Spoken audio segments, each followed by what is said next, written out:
یہ دو رکوع جو ہیں یہ بہت اہم ہیں، جیسا کہ میں نے عرض کیا تھا.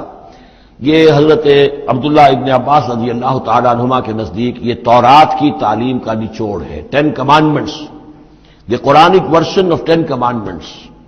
تورات میں جو احکام عشرہ آئے تھے اس کا یہ قرآنک ورژن ہے جو یہاں پر آ رہا ہے. اس کا خلاصہ ہم پہلے پڑھ چکے ہیں سورہ انعام کے آخری حصے میں. یہاں ذرا وہی باتیں ہیں کہ ذرا تفصیل سے آئی ہیں. وَقَضَىٰ رَبُّكَ أَلَّا تَعْبُدُوا إِلَّا إِيَّاهُ، تیرے رب نے فیصلہ کر دیا ہے کہ نہیں پوجو گے سوائے اس کے کسی کو. وَبِالْوَالِدَيْنِ إِحْسَانًا، اور اللہ کے اور والدین کے ساتھ احسان، نیک سلوک. یہ چوتھا مقام آ گیا جہاں کہ اللہ، تیسرا مقام آیا ہے. چوتھا مقام سورہ لقمان میں آئے گا، اللہ کے حقوق کے فوراً بعد والدین کے حقوق.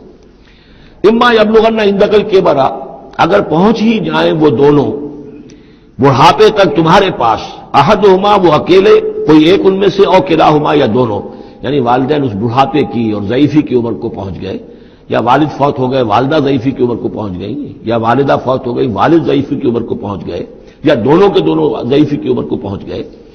اما یبلغن عندک الکبر احدہما او کلاہما فلا تقل لہما اف، تو انہیں اف تک مت کہو، جھڑکنا نہیں. ولا تنہرہما، ان کو جھڑکو مت. وقل لہما قولا کریما، ان سے بات کرو نرمی کے ساتھ، ادب کے ساتھ. کسی وقت ان کی بات ٹالنی بھی پڑ جاتی ہے، ابا جان یہ بات تو میں نہیں کر سکتا، میری مجبوری ہے، لیکن سختی کے ساتھ نہیں. ایسی بات نہ ہو کہ جس سے ان کا دل دکھے کہ آج یہ میرے سامنے سینہ تان کر بات کر رہا ہے، کل یہی تھا وہ جو چھوٹا چھوٹا سا لپٹتا تھا میری ٹانگوں میں آ کر، اور وہ یہی ہے جسے میں گود میں لیے پھرتا تھا. یہ دل دکھے نہ. وَاخْفِضْ لَهُمَا جَنَاحَ الذُّلِّ مِنَ الرَّحْمَةِ، یہ آ گیا جو میں نے کہا تھا والدین کے لیے بھی اپنے بازوؤں کو، کندھوں کو عاجزی کے ساتھ ان کے سامنے جھکا کر رکھو، سینہ تان کر بات نہ ہو ان سے. بات جب بھی ہو معلوم ہو کہ جھکے ہوئے ہیں، ان کا ادب کر رہے ہیں.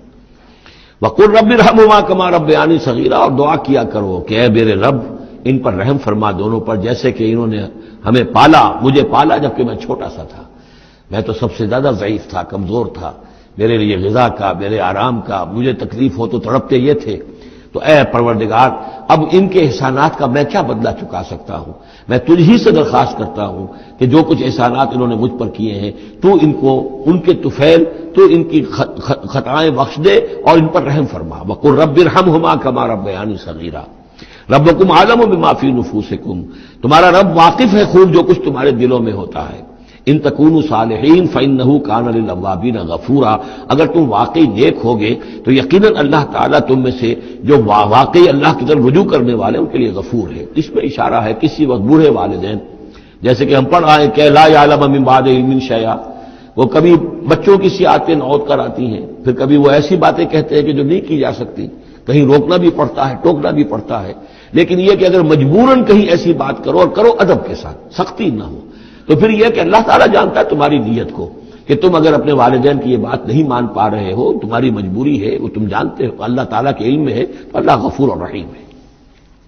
وَآتِ ذَا الْقُرْبَىٰ حَقَّهُ، اور قرابت داروں کو بھی ان کا حق ادا کرو.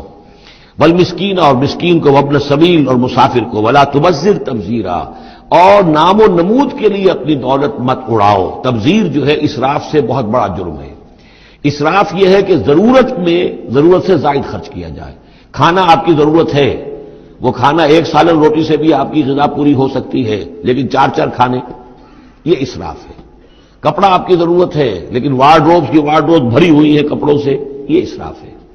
جتنے آپ کے لیے لازم ہے، ضروری ہے، وہ رکھیے.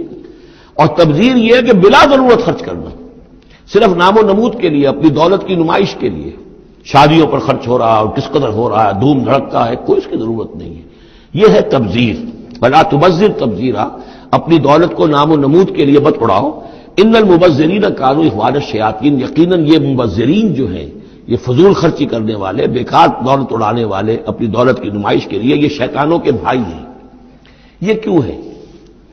یہ بات جب میری سمجھ میں آئی تھی تو بہت قرآن مجید کے ایک اعجاز کا ایک پہلو مجھ پر منکشف ہوا تھا کہ وہ جو آیت ہم پڑھ چکے سورہ مائدہ میں، شیطان کیا چاہتا ہے؟ انما یرید الشیطان ان یوقع بینکم العداوۃ والبغضاء فی الخمر والمیسر. شیطان یہ چاہتا ہے کہ تمہارے مابین دشمنی پیدا کرے، بغض پیدا کر دے شراب اور جوئے کے ذریعے سے. وہی بغض اور دشمنی جو ہے وہ اس سے پیدا ہوتی ہے کہ کسی سیٹھ صاحب کی بیٹی کی شادی ہے اور اس پر جو کچھ ہو رہا ہے، وہ جو پوری کوٹھی جو ہے وہ بنی ہوئی ہے بقائے نور بنی ہوئی ہے اور دھوپ دھڑنا ہے. اچھا اسی سیٹ صاحب کا کوئی شوفر بھی ہوگا, کوئی پہرے دار ہوگا, کوئی مالی ہوگا, کوئی اس کا خانسامہ ہوگا, اس کی بچی شاید بوڑھی ہو رہی ہو, اس کے ہاتھ پیلے نہیں ہو رہے ہیں, کیا ہوگا اس کے دل میں؟ کیا چھریاں نہیں چل رہی ہوں گی اس کے دل میں؟ کیا پھر محبت پیدا ہوگی یا نفرت پیدا ہوگی؟ پھر تو ایسا ہوگا کہ جب اس کا داؤ چلے گا یہ پیٹ پھاڑے گا اپنے اس سیٹ کا اور لے کر جائے گا. یہ ہے وہ دشمنی ڈالنے والی بات, تبذیر جو ہے جس سے کہ دشمنی پیدا ہوتی, طبقاتی شعور پیدا ہوتا ہے. ہیوز اور ہیو ناٹس کے درمیان ایک جو خلیج ہے وہ زیادہ سے زیادہ جو ہے گہری اور چوڑی ہوتی چلی جاتی ہے. وَكَانَ الشَّيْطَانُ لِرَبِّهِ كَفُورًا, اور یقیناً شیطان اپنے رب کا بہت ہی ناشکرا تھا. وَإِمَّا تُعْرِضَنَّ عَنْهُمْ ابْتِغَاءَ رَحْمَةٍ مِّن رَّبِّكَ تَرْجُوهَا, اور اگر تمہیں اعراض کرنا ہی پڑ جائے ان سے, یعنی قرابت دار ہے, کوئی اور آپ سے کوئی سائل آ گیا ہے, کوئی اور ہے جو آپ سے کوئی مدد چاہ رہا ہے, اگر آپ کو اعراض کرنا ہی پڑ جائے, کیوں؟ ابتغاء رحمت من ربک ترجوہا, کہ خود تم اپنے رب کی رحمت کے ابھی امیدوار ہو, یعنی اس وقت تمہارے پاس کچھ نہیں ہے, تم بھی امید میں ہو کہ اللہ تعالیٰ تمہیں بھی نواز دے, تمہارے پاس کچھ نہیں ہے, تو اگر اپنے قرابت داروں سے یا ان سے اعراض کرنا پڑ رہا ہے فَقُلْ لَهُمْ قَوْلًا مَيْسُورًا, تو بات ان سے وہ کرو کہ جو بڑی نرم ہو, شرافت کے ساتھ, انہیں جھڑکو نہیں. وَلَا تَجْعَلْ يَدَكَ مَغْلُولَةً إِلَىٰ عُنُقِكَ, اور نہ تو اپنے ہاتھ کو باندھ لو اپنی گردن کے ساتھ. یہ اصل میں کنایا ہے, استعارہ ہے بخل سے, کہ ہاتھ بندھا ہوا ہے, اس ہاتھ سے کچھ نکل ہی نہیں سکتا, کسی کو کچھ خیر جو ہے وہ مل ہی نہیں سکتا. وَلَا تَبْسُطْهَا كُلَّ الْبَسْطِ, اور نہ ہی ہاتھ کو کھول دو پورا کا پورا, یعنی یہ کہ بسا اوقات انسان کے اندر نیکی کا جذبہ اتنا جوش کھاتا ہے کہ سب کچھ اللہ کی راہ میں دے کر خود فقیر ہو جائے, یہ بھی نہیں, بلکہ یہ کہ ایک اعتدال کی رعایت ہونی چاہیے. فتقعد ملوما محسورا, ایک وقت میں جذبات کے رو میں آ کر تو یہ سب کچھ کر بیٹھے, اور بعد میں تم جو ہے بیٹھے رہو گے الزام کھائے ہوئے اور ہارے ہوئے, اور پھر ہو سکتا ہے کہ الٹا یہ خیال ہو کہ کیا حماقت میں کر بیٹھا, مجھے جو ہے ذرا اس میں اعتدال کی روش اختیار کرنی چاہیے تھی. اس میں بسا اوقات ایسا ہوتا ہے کہ انسان یہ سمجھتا ہے کہ یہ غریب آدمی میرا رشتہ دار جو ہے, میں اس کی کسی نہ کسی طریقے سے اب اس کے حالات بگڑے ہوئے ٹھیک کر ہی دوں, لہذا وہ اپنی امکانی حد تک مدد کر رہا ہے, لیکن حالات ٹھیک نہیں ہو رہے اس کے. تو فرمایا ان ربک یبسط الرزق لمن یشاء ویقدر, یہ جو ہے کسی شخص کے اوپر رزق کشادہ ہو جانا اور کسی کے اوپر رزق کی تحقیق ہو جانا, یہ تمہارے اختیار میں نہیں ہے, یہ تیرے رب کے اختیار میں ہے, اللہ کے اختیار میں ہے. لہذا اپنا سا فرض ادا کرو جو تم کر سکتے ہو, معقول طریقے سے, معتدل طریقے سے, متوازن طریقے سے وہ کرو. تم یہ نہ سمجھو کہ تم کسی کے حالات کو بدلنے پر قادر ہو. ان ربک یبسط الرزق لمن یشاء ویقدر, یقیناً یہ تو تیرا رب ہی ہے کہ جو کھول دیتا ہے رزق جس کے لیے چاہتا ہے, کشادہ کر دیتا ہے, اور تنگ کر دیتا ہے جس کے لیے چاہتا ہے. انہ کان بعبادہ خبیرا بصیرا, یقیناً وہ اپنے بندوں کے حق میں اپنے بندوں سے پوری طرح باخبر ہے اور ان کے حالات کو دیکھ رہا ہے. ولا تقتلوا اولادکم خشیۃ املاق, اور اپنی اولاد کو قتل مت کرو مفلسی کے اندیشے سے. اب یہ جو ہمارے ہاں برتھ کنٹرول کی پوری تحریک ہے پوری دنیا میں, اور مالتھوس صاحب کے زمانے سے جو تحریک چلی تھی, اور یہ کنٹرول جو ہے آبادی کا, پاپولیشن کنٹرول, تو اگرچہ ہم یہ تو نہیں کہہ سکتے کہ اس کی ساری شکلیں حرام مطلق ہیں, بعض شکلیں اس کی جائز ہیں, اور اس کے لیے ہم صرف یہ کہہ سکیں گے کہ وہ مکروہات میں شامل ہیں. لیکن یہ کہ ایک تحریک کی حیثیت سے در حقیقت یہ نفی ہے ایمان کی. اللہ پر توکل نہیں ہے, اللہ کے رازق ہونے پر بھروسہ نہیں ہے, اپنے حساب کتاب کو جوڑ رہے ہو. تمہیں کیا پتا اللہ کے خزانے کون کون سے ہیں؟ ابھی کچھ عرصے پہلے ہمیں پتہ ہی نہیں تھا کہ سمندر کے اندر سے کیا کچھ غذا نکل آئے گی اور کتنی عمدہ غذا ہوگی. یہ گوشت جو آپ کو سمندر سے ملتا ہے یہ کس قدر عمدہ ہے صحت کے لیے. باقی جو گوشت ہم کھاتے ہیں اوپر سے ریڈ میٹ, اس کے اندر کیا کیا ہیزرڈز ہیں اور کیا کیا خرابیاں ہماری صحت کے لیے. اور یہ جو ہے جو ہمیں ملتا ہے سمندر سے یہ کس قدر عمدہ ہے, لحمن طریہ جو ہم پڑھ چکے ہیں, تو معلوم نہیں تھا. اسی اعتبار سے جان لیجئے کہ تم اپنی اولاد کو قتل نہ کرو, اگرچہ جو بھی یعنی یوں سمجھیے کہ کنٹراسیپٹیو میتھڈ جو ہیں اس کے اوپر قتل کا اطلاق تو نہیں ہوگا. البتہ یہ کہ اگر باقاعدہ ایبارشن ہوتی ہے تو وہ تو یقیناً قتل ہی کے زد میں آئے گی. ولا تقتلوا اولادکم خشیۃ املاق نحن نرزقهم وإياکم, ہم ہی ان کو بھی رزق پہنچائیں گے اور تمہیں بھی ہم دیتے ہیں. تم سمجھتے ہو کہ تمہیں رزق خود اپنے ذریعے سے مل رہا ہے, یہ رزق ہم نے ہے جو تمہیں دیا ہے. ان قتلهم کان خطا کبیرا, یقیناً ان کو قتل کرنا جو ہے بہت بڑی خطا ہے. ولا تقربوا الزنا, اور زنا کے قریب تک مت جاؤ. اب یہاں پر یہ نہیں کہا کہ زنا مت کرو, زنا سے تو بہت فاصلے پر رہو, keep at a safe distance.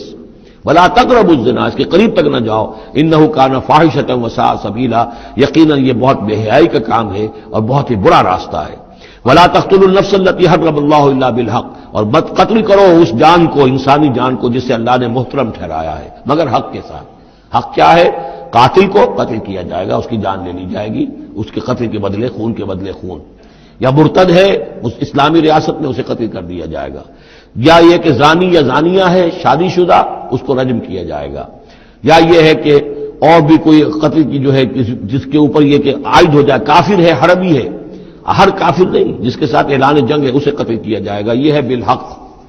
ومن قتل مظلوما، اور جسے قتل کر دیا گیا مظلوم طور پر، بغیر یعنی کسی حق کے ظلم سے، فقط جعلنا لولیہ سلطانا، تو اس کے ولی کو ہم نے ایک اختیار دیا ہے، اس کے اختیار ہے اب جو مقتول ہے اسلامی قانون میں، اس کے ورثاء کو اختیار حاصل ہے، چاہے تو وہ قاتل کی جان لے لے، اصرار کریں اس پر کہ ہم خون کا بدلہ خون، جان کا بدلہ جان لیں گے، چاہے اسے معاف کر دیں، اور چاہے تو خون بہا لے کر اور جو رقم لے کر جو ہے اس کو معاف کر دیں۔ یہ تین شکلیں ہیں، لیکن اختیار ان کے پاس ہے، حکومت کے پاس نہیں ہے، کوئی جج یہ فیصلہ نہیں کر سکتا، کوئی صدر مملکت جو ہے اس کا مختار نہیں ہے، جو ہمارے دستور میں ان کو اختیار دے رکھا ہے وہ اسلام کے صریح منافی ہے۔ یہ تو در حقیقت اختیار ہے صرف مقتول کے ورثاء کا۔ فلا یسرف فی القتل، تو وہ بھی قتل میں حد سے تجاوز نہ کرے، یہ نہ کرے کہ ایک آدمی قتل کیا اس کے قبیلے والوں نے ہمارا، ہم ان کے 10 قتل کریں گے، نہیں، یہ نہیں، بلکہ یہ کہ ایک قاتل جو ہے در حقیقت قتل کے بدلے اسی قاتل کی جان لی جائے گی۔ انہ کان منصورا، اس کی مدد کی جائے گی، یعنی جو بھی مقتول کے ورثاء ہیں ان کی مدد کی جائے گی۔ ریاست کا کام یہ ہے کہ وہ قاتل کو تلاش کرے، قاتل کو پکڑے، مقدمہ چلائے، اس پر ثبوت فراہم کرنا، یہ سارا ریاست کا کام ہے، لیکن مقدمے میں مدعی ریاست نہیں ہے۔ ہمارے ہاں غلطی یہ کہ اسٹیٹ ورسس وہ قانون جو مقدمہ بنتا ہے اس میں مدعی حکومت ہوتی ہے، یہ نہیں ہے، ریاست نہیں ہے، بلکہ مدعی جو ہے وہ مقتول کے ورثاء ہیں اسلام میں قتل کے مقدمات میں۔ ولا تقربوا مال الیتیم الا بالتی احسن، یہ آیت ہم پہلے بھی پڑھ چکے ہیں، اور یتیم کے مال کے قریب تک بھی مت آؤ مگر بہترین طریقے سے، اس کی حفاظت کرو اور اس کو سنبھال کر رکھو، اس کو ضائع نہ کرو، اسے کھانے اور ہڑپ کرنے کی کوشش نہ کرو، حتی یبلغ اشدہ، یہاں تک کہ وہ اپنی پوری قوت کو پہنچ جائے، پوری جوانی کو پہنچ جائے، سمجھ کو پہنچ جائے، بالغ ہو جائے۔ وَأَوْفُوا بِالْعَهْدِ، اور عہد کو پورا کرو، ان العہد کان مسئولا، یقیناً عہد جو ہے، معاہدہ جب بھی ہو جائے اس کے بارے میں مسئولیت ہے، اللہ کے ہاں جواب دہی کرنی پڑے گی، باس پرس ہوگی۔ وَأَوْفُوا الْكَيْلَ إِذَا كِلْتُمْ، اور جب بھی تم ماپو تو پورا ماپو، پیمانہ پورا بھرو۔ وزنوا بالقسطاس المستقیم، جب تولو تو پوری سیدھی ترازو کے ساتھ تولو۔ ذالک خیر واحسن تاویلا، یقیناً یہی بہتر ہے، اور انجام کے اعتبار سے بھی دیانتداری کے ساتھ پورا ناپ کر، پورا تول کر اگر تم دے رہے ہو معاملہ، تو پھر جو بقیت اللہ ہے، پھر جو بھی اللہ کی طرف سے تمہیں نفع ہو جائے گا اس میں بہت برکت ہوگی، اس میں بہت خیر ہوگا۔ احسن تاویلا ولا تخف ما ليس لك به علم ان السمع والبصر والفؤاد كل اولئك كان عنه مسؤولا۔ اس آیہ مبارکہ کے بارے میں انشاءاللہ کچھ تفصیل سے مجھے گفتگو کرنی ہے۔ سورہ بنی اسرائیل کے تیسرے اور چوتھے رکوع کی 18 آیات میں، جیسے کہ میں عرض کر چکا ہوں، حبر الامہ حضرت عبداللہ ابن عباس رضی اللہ تعالی عنہما کے قول کے مطابق تورات کی تعلیمات کا نچوڑ اللہ تعالی نے دے دیا ہے۔ So to say, this is the Quranic version of the 10 commandments of Torah۔ ذہن میں تازہ کر لیجئے، سب سے پہلی ہدایت، مت پوجو کسی کو سوائے اللہ کے، بندگی پرستش صرف اللہ کی۔ دوسری ہدایت، والدین کے ساتھ حسن سلوک، اور اس موضوع پر یہ قرآن مجید کا ذروۂ سنام ہے۔ اگر وہ تمہارے پاس بڑھاپے کی عمر کو پہنچ ہی جائے تو انہیں اف تک مت کہو، انہیں کبھی جھڑکو نہیں، ان کے سامنے اپنے کندھے جھکا کر رکھو، عاجزی اختیار کرو، تواضع اختیار کرو۔ ہاں یہ کہ اگر کسی وقت کوئی بات ان کی رد کرنی ہی پڑے، جبکہ تمہارے دل میں کوئی میل نہ ہو، سرکشی نہ ہو، تو اللہ تعالیٰ جانتا ہے تمہارے دلوں کی حالت کو، اللہ معاف فرمائے گا۔ تیسری ہدایت، رشتہ داروں کے حقوق ادا کرو اور محتاجوں کی اور غرباء کے مسک۔ چوتھی ہدایت، فضول خرچی میں دولت مت اڑاؤ۔ یہ تیسری اور چوتھی باہم مربوط ہے۔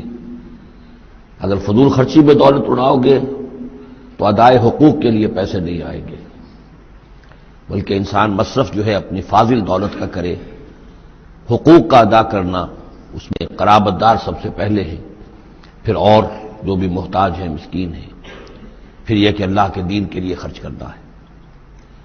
اس میں پھر مزید ہدایت کہ اگر کسی وقت تمہاری اپنی حالت ایسی نہ ہو کہ کسی کے ساتھ تعاون کر سکو، تب بھی یہ ہے کہ بات نرم کرو، معذرت کرو بڑے اچھے انداز میں. اسی سلسلے میں مزید ہدایت کہ ان صدقات اور خیرات کے معاملے میں بھی انتہا پسندی نہیں ہونی چاہیے. نہ یہ ہو کہ آدمی بخیل ہو جائے اور ہاتھ اپنی گردن سے باندھ لے کہ کوئی پیسہ نکلے ہی نہ یہ کہ اپنے دونوں ہاتھ کھلے چھوڑ دے، تو پھر یہ کہ اسے بعد میں پچھتانا پڑے.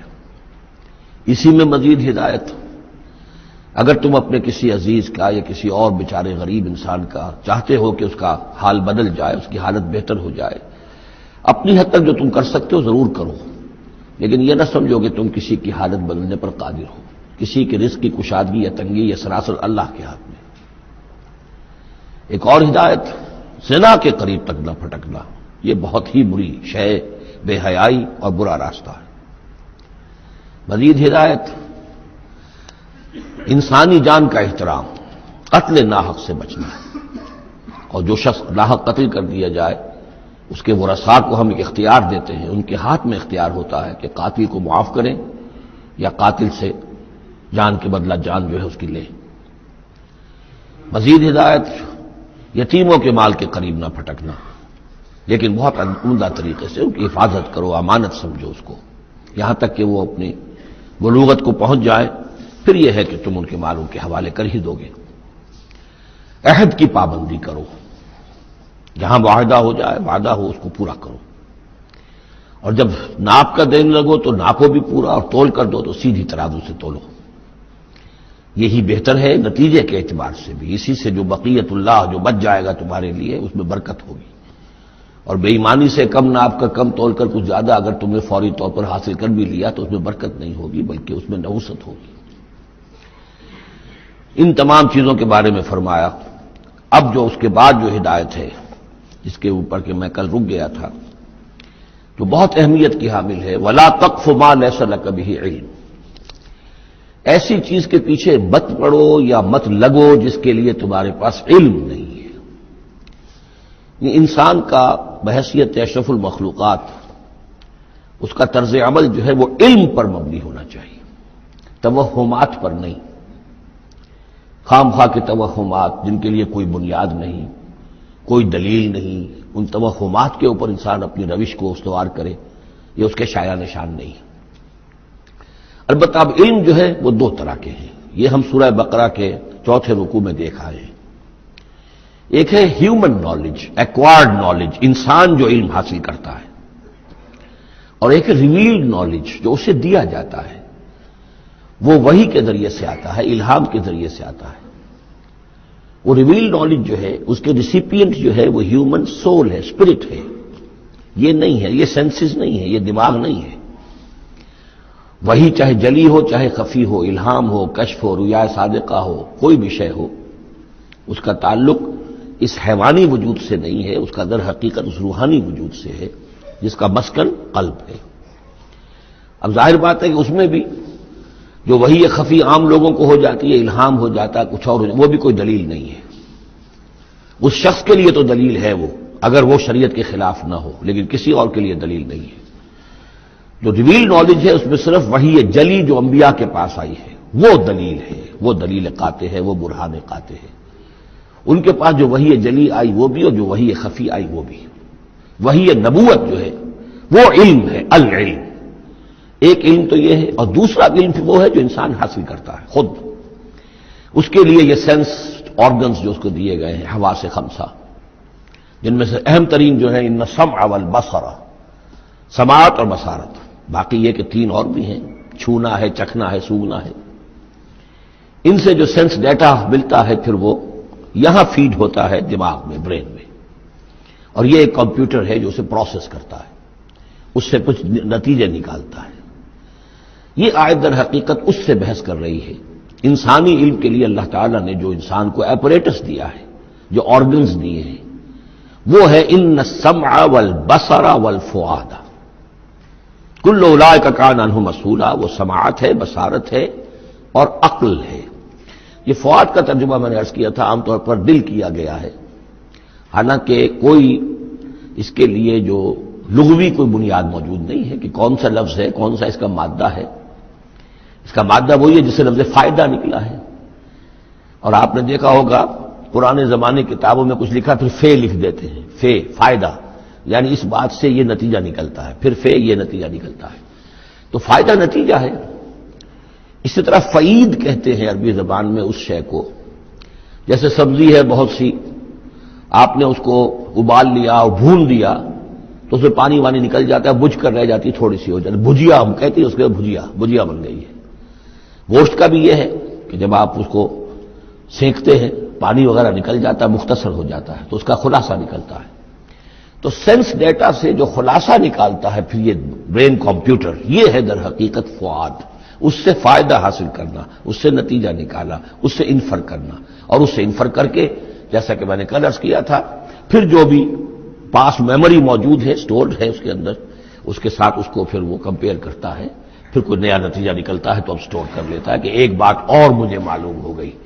اور یہ اس طریقے سے رفتہ رفتہ انسانی علم بڑھتے بڑھتے کہاں تک پہنچ گیا ہے، عقلیں دنگ ہیں، کہاں تک پہنچ گیا۔ آج کسی ایک انسان کے لیے ممکن ہی نہیں رہا ہے کہ وہ پورا جو معلومات کا دائرہ اس وقت ہے تمام سائنسز کے اندر ان کا احاطہ کر سکے، ناممکن۔ کسی فزسسٹ کے لیے یہ ممکن نہیں ہے کہ صرف فزکس کے دائرے کی تمام معلومات کو وہ اپنے ذہن میں جمع کر سکے۔ اتنا بڑا ایکسپلوژن ہے معلومات کا، وہ سب اسی سے ہے، ان السمع والبصر والفؤاد کل اولئک کان عنہ مسئولا۔ ان چیزوں کی مسئولیت ہے، اللہ نے یہ چیزیں تمہیں دی ہیں، اب ان کو تو بند کر کے رکھ چھوڑو، توہمات کے اوپر اپنا بنیاد رکھ لو۔ زلزلہ کیسے آتا ہے؟ ایک گائے ہے، گائے کے 2 سینگوں پر یا بیل کے 2 سینگوں پر زمین کھڑی ہے، وہ ایک سینگ کے اوپر وہ ٹکا لیتا ہے، پھر جب ذرا وہ تھک جاتا ہے تو وہ بدلتا ہے تو دوسرے سینگ کے اوپر زمین کو لاتا ہے تو زلزلہ آ جاتا ہے۔ اس کے لیے کوئی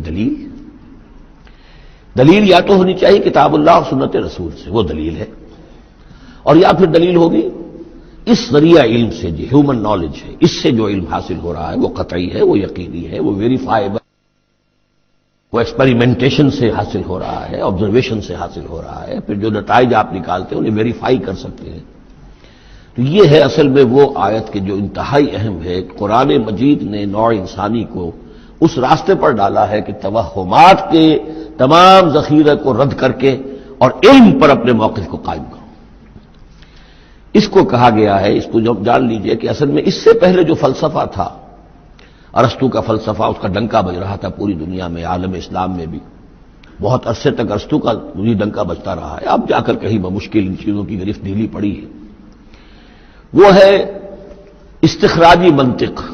معلومات کا دائرہ بہت کم تھا، جو بھی معلومات تھی اس میں سے وہ نکالتے جا رہے ہیں، نتیجے نکال رہے ہیں، اسی میں سے وہ بال کے کھال اتار کر استخراجی ڈیڈکٹیو لاجک۔